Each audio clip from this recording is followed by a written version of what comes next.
He's a friend of the program. We're a friend of his. He's a former Green Beret who spent several tours of duty overseas. Long snapper for Texas, and the dream that he had to long snap in the National Football League, he's still on it, we hope. And he joins us here on the Rich Eisen Show after last night. Let's show the tweet before we bring him on. He tweeted out a photograph of him and Colin Kaepernick saying, "Thanks for the invite, brother. Good talk. Let's just keep moving forward. This is what America should be all about." He spoke with Kaepernick for 90 minutes and then was out there standing at attention, hand over heart during the national anthem next to a kneeling Colin Kaepernick last night on the sidelines of the 49ers in San Diego. He's Nate Boyer back on the program. How are you, Nate? I'm good. How you doing? I am doing just fine. Let's get into this talk. Did Colin reach out to you? He did. He read the letter, and I think he was a little bit moved by it, to be honest. And he reached out to me, and had a car bring me down there to San Diego to meet up with him. And we spent about an hour and a half just chatting, and we talked about all kinds of things. And he was really interested to hear a lot about veteran issues because. And guys returning home and not receiving the care he thought that they maybe deserved. And I told him, with all that you're doing, it's maybe important to recognize those things too, so that people don't see you as just kind of one-sided. Because I know a lot of the people that are attacking you are kind of coming from a one-sided place. And he was very perceptive, man. He just wanted to listen himself, and he's a young man. He's a young man, but at the same time. He really does care about this, and he's fighting for something that he believes in, and he gave a little too. He's kind of found a middle ground here, at least for the moment, with taking a knee alongside his teammates, aside from sitting back on the bench. I told him how that may be perceived by a lot of people in the veteran community and a lot of those good police officers and people like that he does respect. And, so he made a little bit of an effort, to compromise there. And I thought that was pretty big of him. Nate Boyer joining me here on the Rich Eisen Show, former Green Beret. How does kneeling for the national anthem improve things in the eyes of those who are in your community, in the military community? Is that viewed as something less provocative than sitting, just kneeling? Well, Nate? That's going to be different for every guy. It really is. That's all how each person interprets that.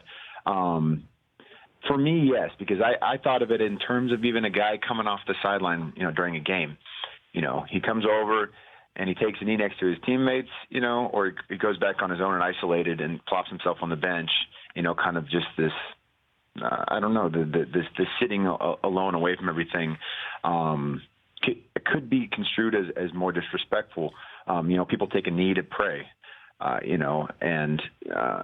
So in a way there can be some honor in that, in the sense of him at least honoring the people that are fighting for that, for that right for him to protest. Well, I was saying, Nate, that leading up to this, he should just stay in the locker room during the national anthem. Now, I know that might be viewed as maybe a provocative act towards his teammates who are, based on all of the reports I'm hearing out of San Diego, behind him and the message that he's delivering, although at this point in time, the method of it, clearly he's already realizing that the method of it is provocative and he's changing his stance literally to kneel.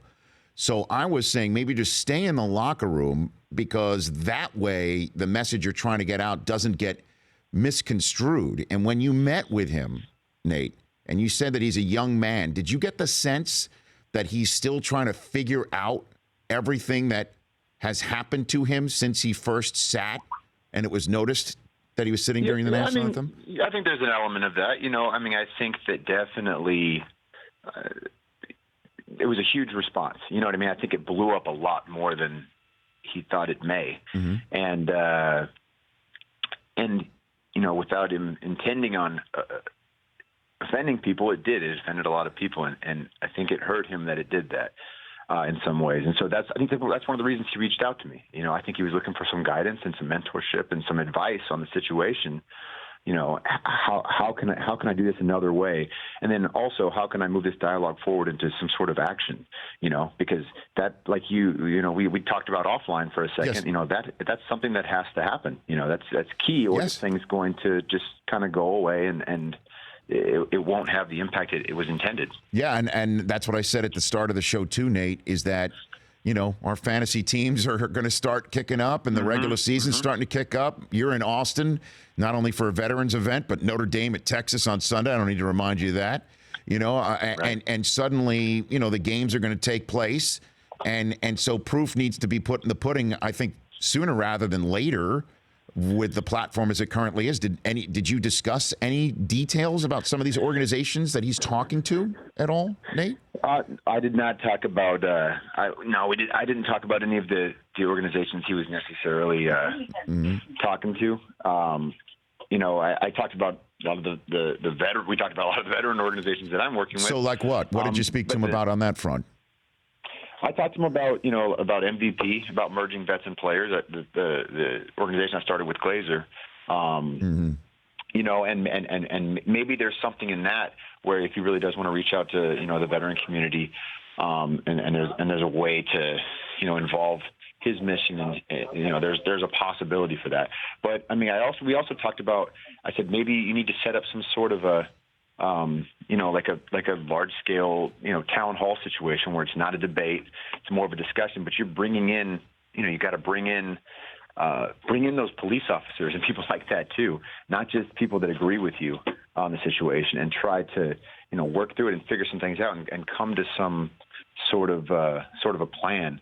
If policy is what you want to change, then it's going to take hearing both sides definitely, and really just being open.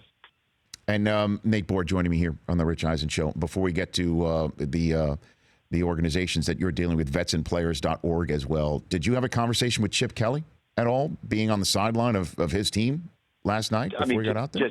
Just briefly. I met Chip last year through the draft process, so I was just real briefly.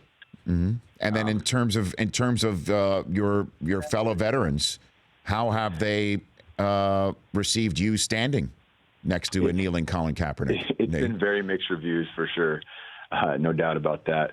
But Rich, I hate to do this. I gotta jump though, brother. No, look, Nate, you got it. I know you've got a lot going on and everything going on. Vetsandplayers.org is what people should go and check out. You got it. Thanks for that. Of course, you got it. You got it. That's at Nate Boyer 37. The Rich Eisen Show, weekdays at noon Eastern on Audience.